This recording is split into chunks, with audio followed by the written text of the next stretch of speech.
I want to talk about you a little bit. As an entrepreneur, what was you think one of the biggest errors you made, and how did you deal with that with your staff? They know that you've made a really bad decision or something's up. Did you have something like that happen, and how did you handle it with the staff? And the reason I say it, a lot of entrepreneurs say, well, it was 15 years ago and I didn't do a good job. I kind of hid. I was not transparent with people.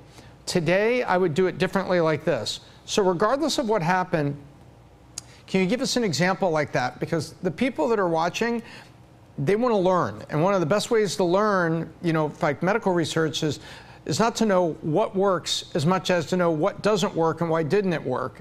And that's like foundational to medical research. But we're talking about leadership in you. Can you open up a little bit for us?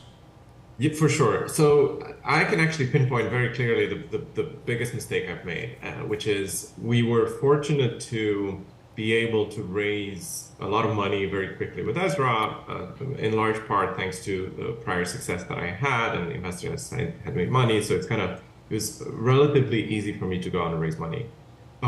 As soon as we raised money, I increased our costs way too rapidly and way too much. I kind of overspent on everything from marketing to growing the team to large and so on too quickly before we had product market fit, before we had something that we could really scale and before we had an operation that can sustain the growth.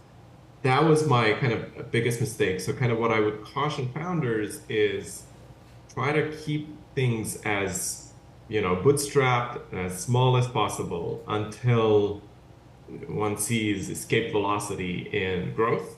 And that's when you kind of start to increase the burn. And that was a painful moment for me. It also happened around 2020 when the pandemic hit. So we went from kind of having raised $20 million, growing the team massively, growing marketing expenditure, to being able to scan 0 people for about 4 months because everything was shut down due to COVID.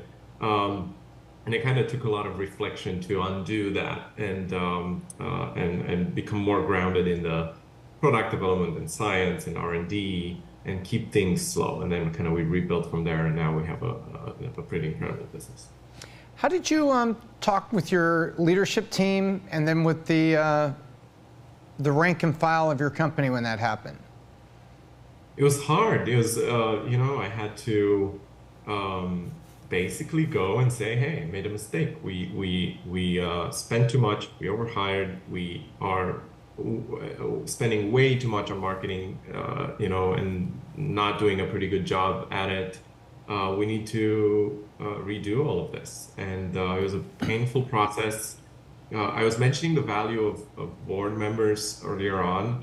I think our board was pretty helpful in that because Rick, whom I've mentioned, has been through a number of startups that kind of had made similar mistakes and was able to help me navigate.